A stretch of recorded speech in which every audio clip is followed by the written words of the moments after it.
Hi, and welcome to episode 7 of Ads from the Week, a little video where I share 10 or so vintage newspaper ads that I clipped from either the San Francisco Examiner or the Oakland Tribune, which would be concurrent with the past work week, which would be in this episode, Monday, July 27th through to Friday, July 31st, 2026.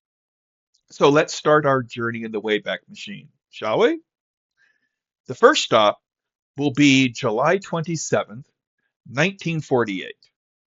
And Abbott and Costello Meet Frankenstein starts Thursday. Now,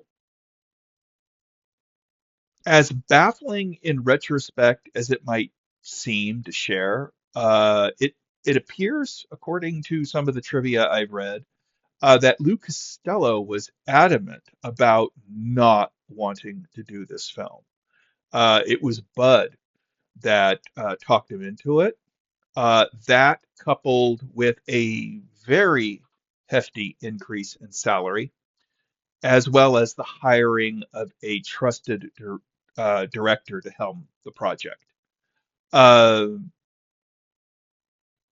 which was a good thing because Abbott and Costello Meet Frankenstein went on to become one of their most popular and one of their most famous films.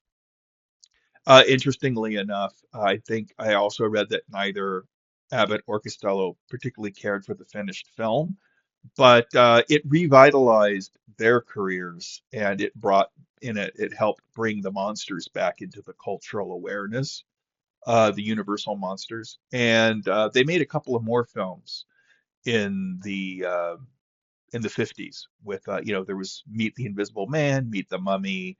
I think they also did Meet Dr. Jekyll and Mr. Hyde, which incidentally was their second time working with Boris Karloff. I think in 1949 they did Abbott and Costello Meet the Killer, comma Boris Karloff. Um, but although I don't think Boris Karloff was the killer in the movie. Sorry, I don't mean to spoil a 80-year-old movie, but back to Abbott and Costello Meet Frankenstein.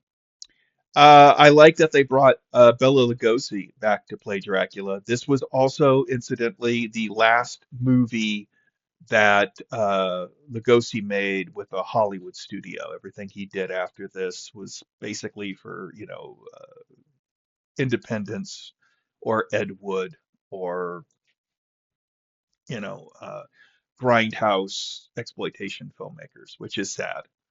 Um, And evidently, the studio had to be talked into casting him. Although it seems interesting that it was his star-making turn in the first Dracula in 1931, and then 17 years later, he was like, they had to say, "Come on, put Lugosi in it." And he had been in a bunch of movies, uh, Universal monster pictures in the 40s. He did Frankenstein meets the Wolfman. He played the monster in that. He was Igor or Igor, no Igor, in Son of Frankenstein, which came out in 39, and then The Ghost of Frankenstein, which I think came out in 41. Not too sure, but and they did try to get Boris Karloff to appear in it, and he was adamant about not. But he did appear in some of the marketing for the film, although like a lot of other, uh, he struggled with the idea of the monsters being made fun of. But they weren't. They were treated pretty seriously. I mean, Dracula, Frankenstein, and the Wolfman are all, you know, played relatively straight. The laughs come from Abbott and Costello and their interactions with them. And yeah, like I said, it was one of their biggest hits and one of their most famous films. I think it's worth seeing. It's I have a nostalgic uh, um, love for Abbott and Costello Meet the Mummy. It was a movie that I had on VHS, and my son and I would just watch that every weekend. He just like he loved Abbott Costello, and he still does. And but my favorite Abbott and Costello movie, I still think, is probably 1940's Hold That Ghost, which interestingly, although it takes place in an old dark house, doesn't have a ghost. But I still love it. It's still my favorite. But yeah, I was talking about Abbott and Costello Meet Frankenstein starting Thursday. I'd go see it. Now we go forward from 1948, some 32 years to July 27th, 1980, and Raise the Titanic starts Friday. Now, I do remember being fascinated by the eye-catching cover art for the Bantam paperback edition of Raise the Titanic way back in like 1977 or 78, when it was first published in paperback. And I even tried to read the book at the time and bounced off of it because I was in the fifth grade and it was really too advanced for me. I should have been sticking with like, Little House on the Prairie and The Witches of Worm and the the mid grade young adult stuff, Hardy Boys and Nancy Drew. In fact, it would be another 2 decades before I actually read the book start to finish. Um, author Clive Cussler, who had penned the novel, was uh, disappointed with how the film turned out, and so much so that he would refuse any more films to be made from his work. However, he did get sweet talked into selling uh,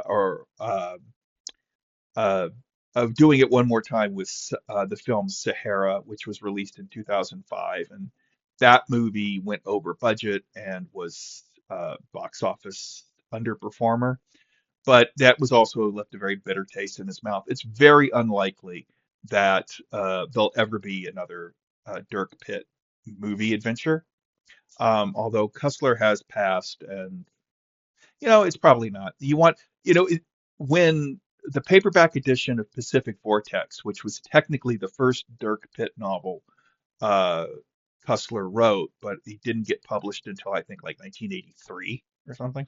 He talked about how he had created Dirk Pitt to be kind of like the American equivalent of James Bond, and I think part of him wanted to see his pseudo science fiction-y adjacent adventure novels become something like the James Bond film franchise, but not to be. The film was directed by Jerry Jameson, who, for the most part, worked primarily in television, although he did do a couple uh, theatrical films, most of which were released in the 70s. His first theatrical feature was a mon horror monster, how do I, a monster movie kind of thing called The Bat People. That was released in 1974. It was also known as It Lives by Night, I think, but it was shot in, I believe, the Calaveras, no, in the Calaveras Count. Uh, the caverns in New Mexico. Are they the Calaveras Caverns? I might be getting everything mixed up because I didn't make a note of it. But it's about a guy who gets bit by a bat and he turns into a war bat because that's what happens when you get bit, bit by something. You become a hybrid. It's like what happened with Spider-Man and a lot of werewolves and stuff. It just happens. But that was the Bat People, released in 1974. 3 years later, he directed Airport 77, which was released in 1977, go figure, and which I think might be my favorite airport movie. Um, you know, the only one that I saw on the big screen was Airport 1975, but I do remember the release of Airport 77, and I remember seeing the expanded, 2-part, uh, 4-hour long expanded TV print. But I've seen it on I've seen the theatrical print on home video and on DVD, and it's a fun movie. It's got Christopher Lee and Darren McGavin in it. That might be, and Robert Foxworth, who I knew from their horror film work. You know, uh, Christopher Lee because he was in every horror film made in Britain between 1957 and 1973, it seemed, and Darren McGavin because he had been Carl Kolchak, and Robert Foxworth because I knew him uh, for Damien Omen 2, which came out in 78, and Prophecy, which came out in 79. Although this Airport 77 came out before that, but I didn't see it until I'd seen those other films. I also learned that John Barry's score for the film is considered to be one of his finest, but I haven't heard it. I haven't seen the film, and I don't have the soundtrack in my collection. But if it gets released, or if I stumble across it, probably add it because Barry was a very unique voice or sound in cinema. So yeah. All right. From July 27th, 1980, we're going to shoot forward 11 years and a day to July 28th, 1991, and the ill-fated and poorly titled horror thriller Body Parts starts on Friday. Now, what makes this interesting or saddening or sickening or however you want it? 6 days prior to the publication of this ad, the infamous serial killer Jeffrey Dahmer was arrested. And so for like 5 days, shocking and lurid details of his heinous crimes had been splashed across newspapers and news broadcasts and tabloids and magazines and any and all potential interest in a horror movie that was titled Body Parts and had the credited inspiration of a novel titled Choice Cuts evaporated. Um, yeah, very few, if any, of the general public seemed the slightest bit interested in the film. If they even knew it existed. I know that Paramount Pictures yanked the television and radio spots for the film from the markets that were in the area where Dahmer uh, was. And I think it was Milwaukee, but out of respect for Dahmer's victims and the not at all unexpected and easy to understand complaints from upset viewers and what have you. Body Parts both arrived and departed from theaters and drive-ins in under a month tops, I believe. I don't think it lasted very long. In fact, I think it might have been released on home video in September of 1991, the very next month. That's where I saw it. I saw it on home video. I did think the movie, what I remember of it is I remember liking Loic Dicker's odd-sounding score, which, hi, Mongo, which had a hi had a bent saw being fit, done, and to give it a really kind of weird tonality. But one of the problems I had with the film was that it felt really perfunctory in its storytelling and almost too lean. Um, and too lean and too, there was like, it was just like, there was a moment when I was like, I wish they kind of like maybe spent a little more time with this concept and the ideas in here, but they didn't.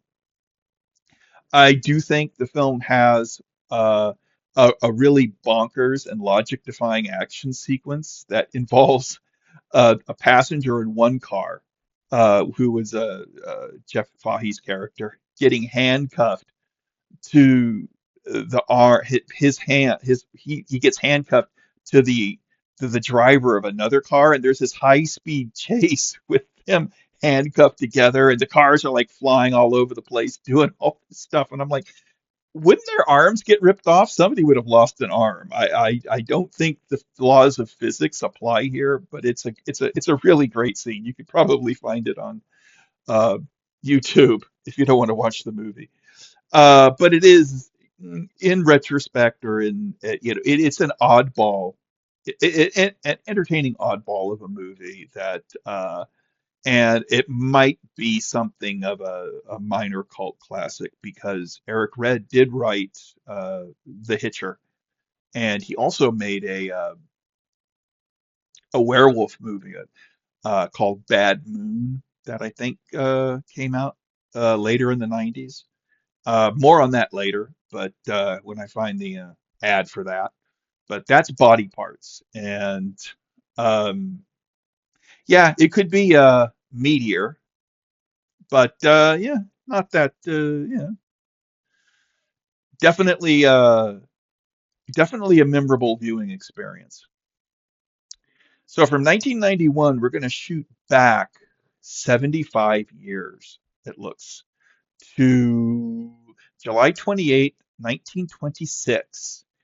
And the serialization of the novel Ruth's Rebellion by Ahmed Abdullah will commence in the August 2nd edition of the Oakland Tribune.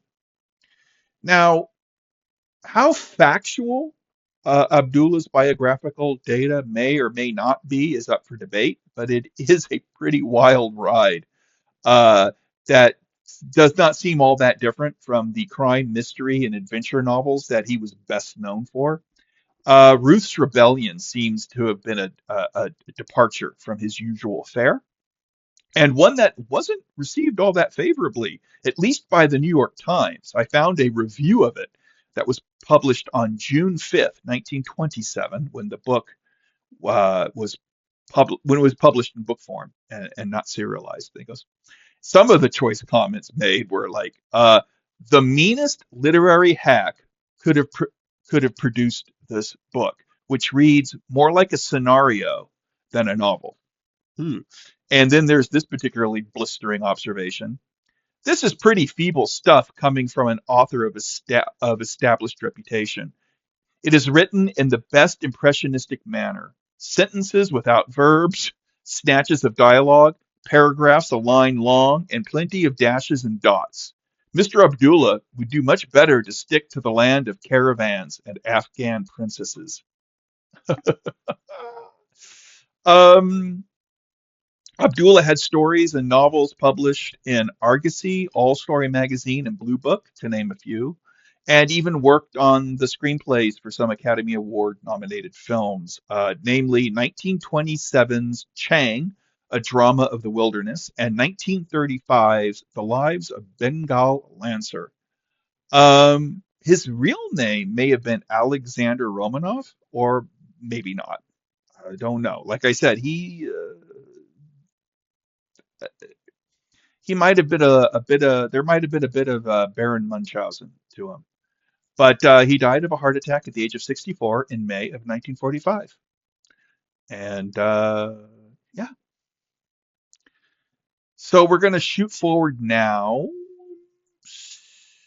68 years, I think. No, 58 years. Sorry, 58 to July 29th, 1984. And the Philadelphia experiment starts Friday. Now, this was this would have been of interest. I haven't seen it, but this would have been of interest to me for two reasons. One, Nancy Allen was in it, and I was a fan of her because of her work with Brian De Palma. And this, so I knew her from Carrie, Dress to Kill, and Blowout, and I would have I would have watched it because I liked her. Also, John Carpenter is credited as an executive producer, but I think that basically was an honorary one because I don't think he, because mostly, or contractual one, because he did, while he did spend some time developing the project before throwing up his hands and walking away, he didn't really work on this movie.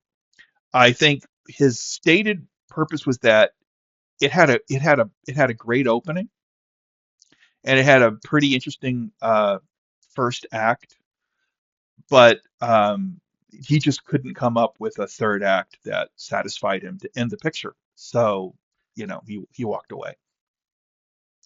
This was one of the films I did miss out on seeing on the big screen because I was living overseas at the time, and I still have yet to catch up with it. Like I said, I haven't seen it. I do know that the director, Stuart Raffle, was also, I think he directed High Risk, I think, but he also directed The Ice Pirates and the notorious Mac and Me, which Paul Rudd has used a clip from to torment Conan O'Brien whenever he goes on talk show with him. So I might watch it at some point. I don't know.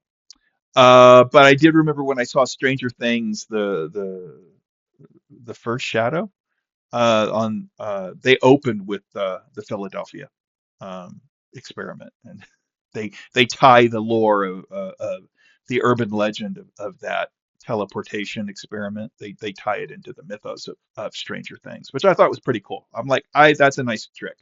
And they have the ship and it disappears, and then like Demogorgons are running all over the theater. It was pretty cool. Everything after that, though, sucked. Sorry.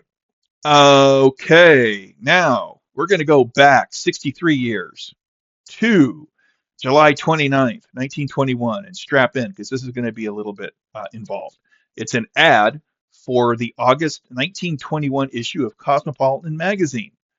And this was, I did a little digging, and thanks to the magazine index at the Galactic Central database, I was able to research the contents of this particular issue, which is something that when I find these magazines, I'm like, well, what stories appeared in here? Who wrote, who submitted what? What would, if you got this issue, what would you find in it? Well, I'm about to tell you. If if Mongo here will let me know, but Mongo is appalled that I am not paying attention to him. Isn't that right? All right. So first up, you have a poem titled "The Frosting Dish" by no, sorry, a poem titled "The Frosting Dish" by Edgar A. Guest. It was a sentimental ode to a cherished childhood ritual of parent-child bonding, which would be basically how wonderful it was to be allowed to taste the sweet remnants left behind in a mixing bowl whilst your mother, usually it's the mom, but sometimes it could be the dad. Hey, let's be honest here. We're mixing up a confection for like cake or whatnot, and it's a nice little sweet poem. You can find it, on the Internet Archive probably. Um, Evidently, Guest was a very prolific poet and was derided by critics because of he was the upbeat sentimentality.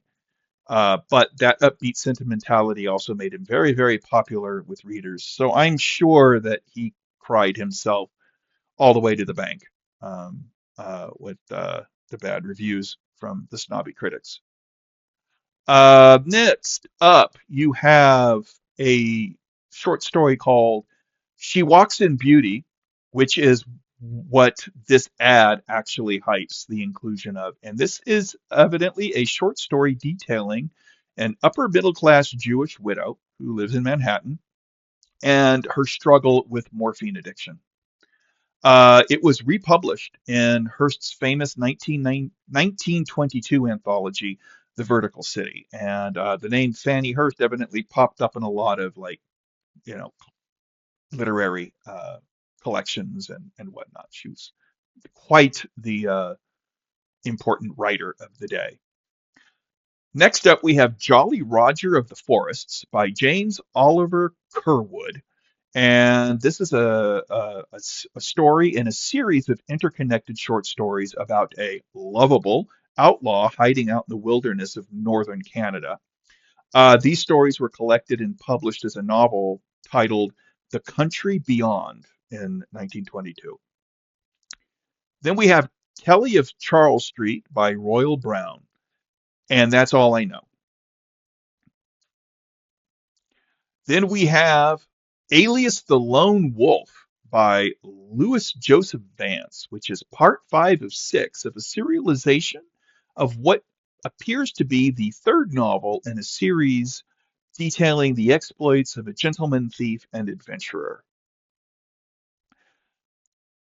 We then have The Good Little Bathing Girl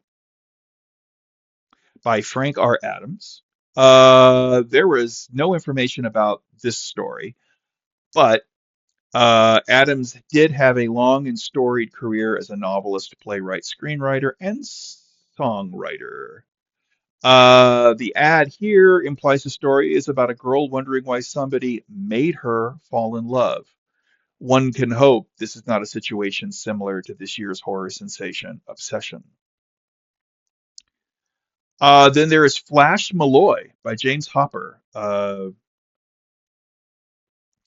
Another cursory internet search, really at time of recording, provided no information beyond it being a story titled Flash Malloy, written by James Hopper.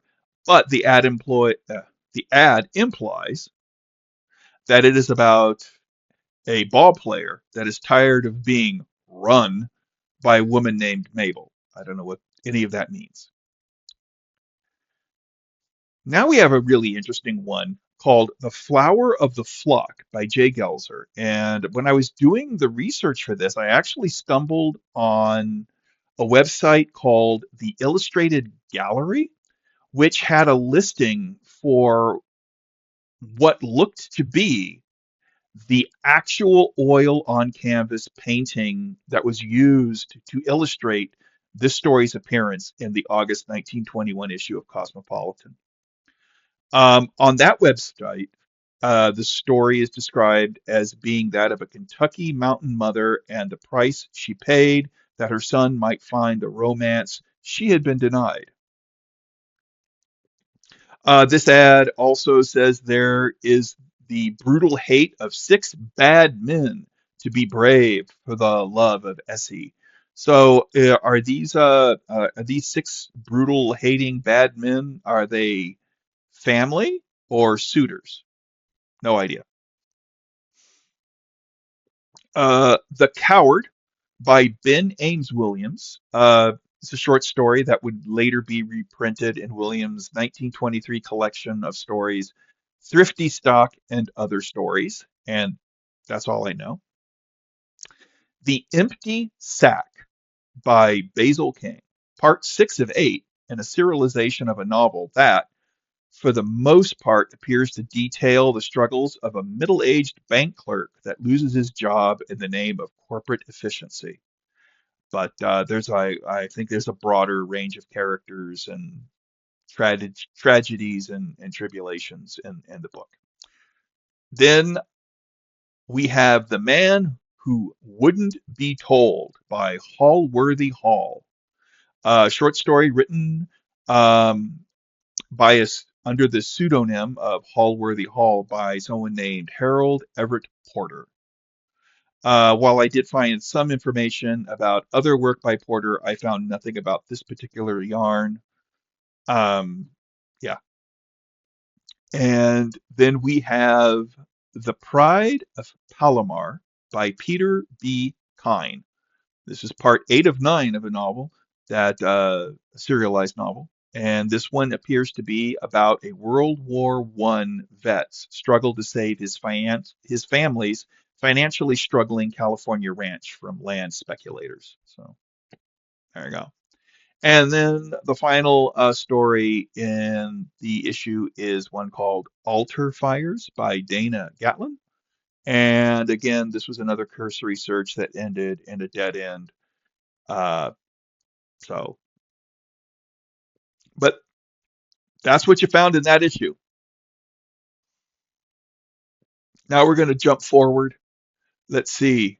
It's 1921 to 1978. So that's 57 years to July 30th, 1978. Excuse me. And we have here an ad, a full page ad, mind you, announcing that the science fiction disaster thriller Meteor will strike leading theaters nationwide in June of 1979. It's a whole year in advance. This big ass movie is gonna hit. It didn't. Turns out Meteor was nowhere near ready to strike leading theaters nationwide in June of 1979 because production delays that were brought upon by the repeated failures to create usable special effects for this disaster movie on its ever dwindling budget kept pushing the release. So I moved out of the summer and into the autumn of 1979, where it landed with a resounding thud, the reverberations from which weakened the financial foundation of American International Pictures, despite the box office success of the Amityville Horror, which had come out in July of that year, uh, to the point where they needed to be bought out to handle their debts. So Filmways bought them out, and American International Pictures ceased to exist as a film company in I think 1979 because Meteor turned out to be their Heaven's Gate. Them's the breaks. The delays also cost the film a score by John Williams, who dropped out because he had to go work on other stuff. So, composer Lawrence Rosenthal, who I know best because he scored 1981's Clash of the Titans, provided the score for the film, which is all right. Um, I did read the novelization, which I believe had been published in June of 1979, and then I wondered if this movie would ever come out or if it even existed. Uh, but I did enjoy the book, um, but I didn't see the film until it was either on home video or HBO. I do remember watching it on television and being unimpressed and thinking that the novelization had told the story far better than the finished film had been able to. But that's how it goes. Now we zip back again, 53 years. Yeah, looks like it. And we have to July 30th, 1925. And we have here the serialization of The Sons of the Sheik, the popular sequel to Edith Maud Hull's popular novel, The Sheik, is going to kick off on August 2nd in the Oakland Tribune's Sunday magazine. Much like The Sheik, this was made into a hit silent film that was released in 1926. It would also mark the final appearance of Rudolph Valentino, as he had died at age 31, tragically from peritonitis, 2 weeks before the film The Sons of the Sheik was released. And evidently, it was considered his best work. He played a dual role in the movie. He played father and son. So, yeah, I don't know much about the books other than they really made like the whole like romance set adventure yarn genre popular. They were like one of the big things. And but that's yeah, I doubt I'll ever read them. But it's always nice to or entertaining to find these ads and learn some of this stuff. All right, we're gonna shoot forward now.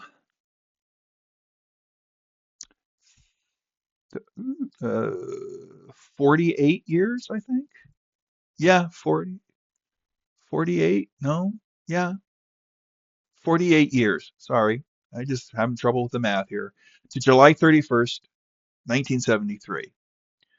And Charles B. Pierce's classic, cult classic, The Legend of Boggy Creek starts tomorrow. Now, The Legend of Boggy Creek was a fixture of our syndicated broadcast stations back in the mid to late 1970s and early 1980s. And whenever it aired, I would watch it. So it was, and it would pop up on like KTVU every, you know, on a weeknight, sometimes on a Saturday, sometimes on a Sunday. I think it aired, it's one of those movies that I think it aired, once every 3 months or something. It was like one of those movies that was just on heavy rotation. Probably because it was an independent movie and they were just like they could get a copy and then they could just like run it and run ads and but it was the first it came I think the movie first came out in 72. That's what it but this release it hit theaters here in 73.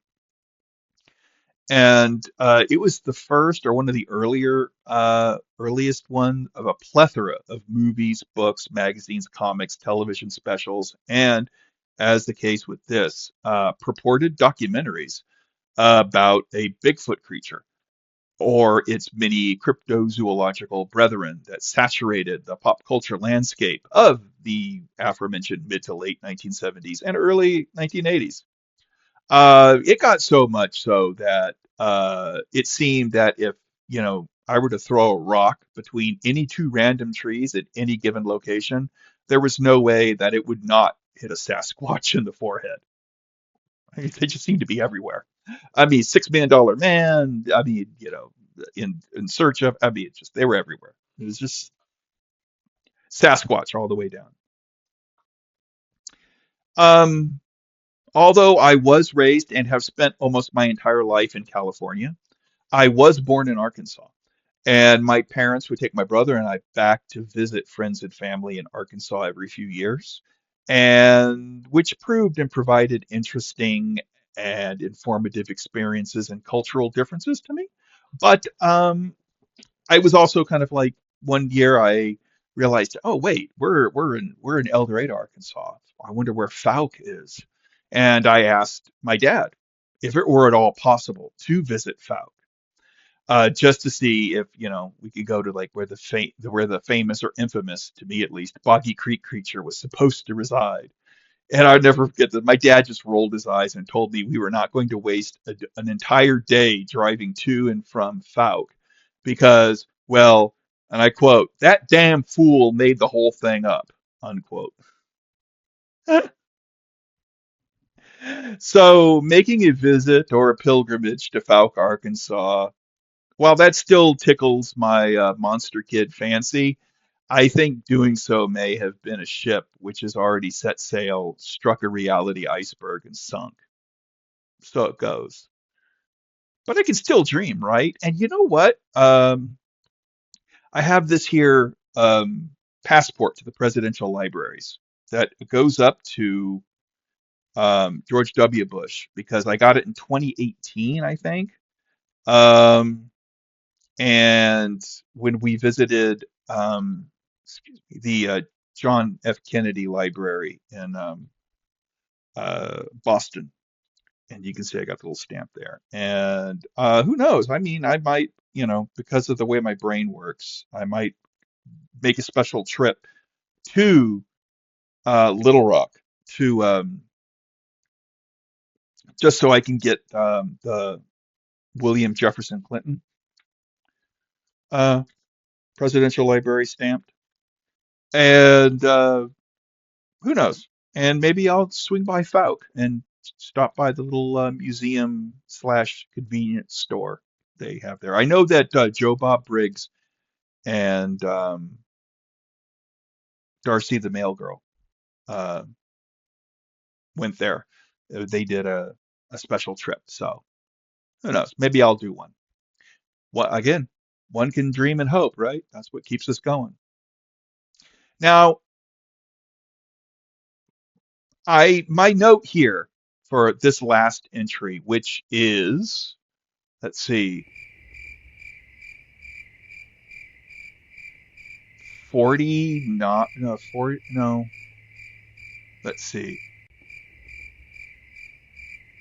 1926, 20, 37 years in the past? No, 37, maybe 47? No, 37.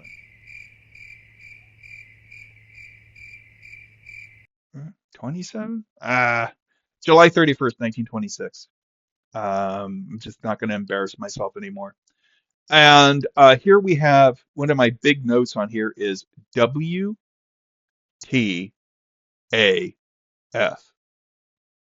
because this is the announcement that the serialization of The Man Nobody Knows by Bruce Barton is going to kick off in the August 1st edition of the San Francisco Examiner, which would be the very next day.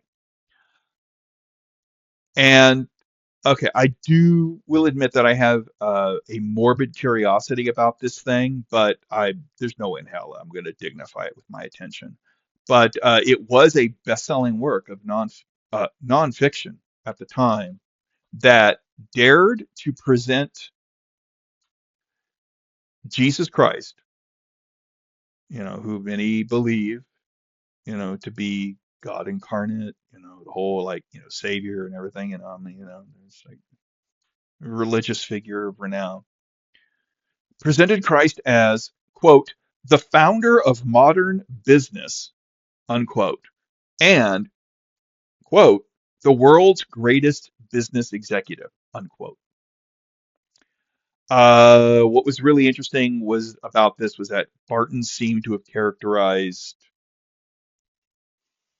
Jesus Christ as less than the meek Lamb of God stuff that gets shoveled and tossed around in the Sunday sermons.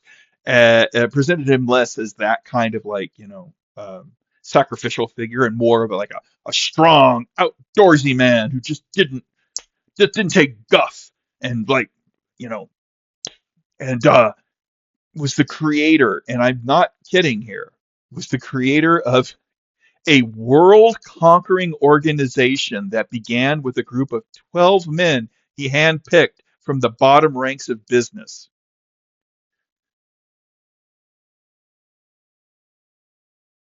I repeat, WTAF.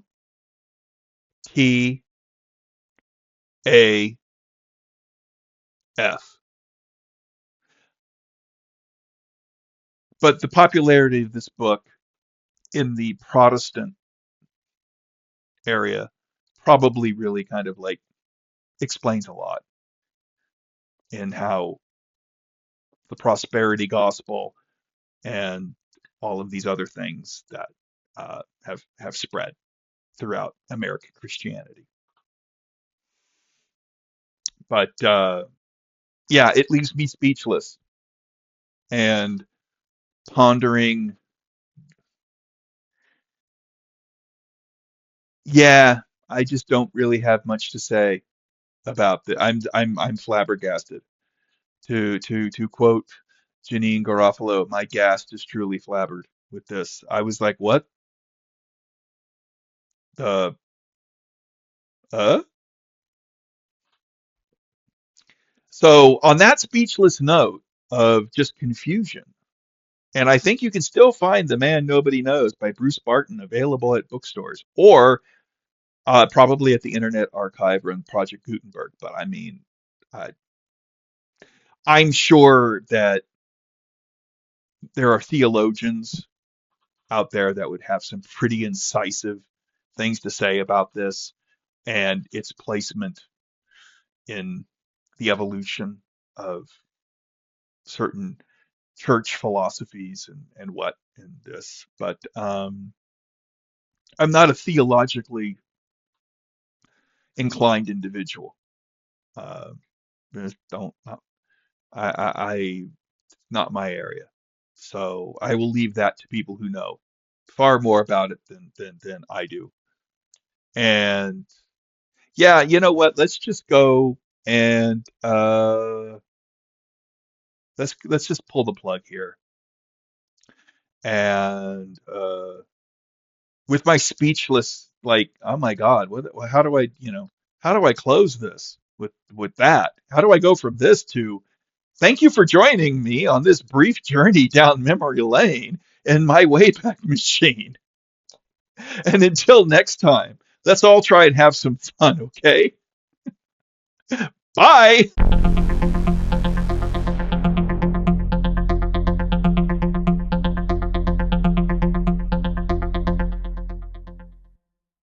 Enough is never enough.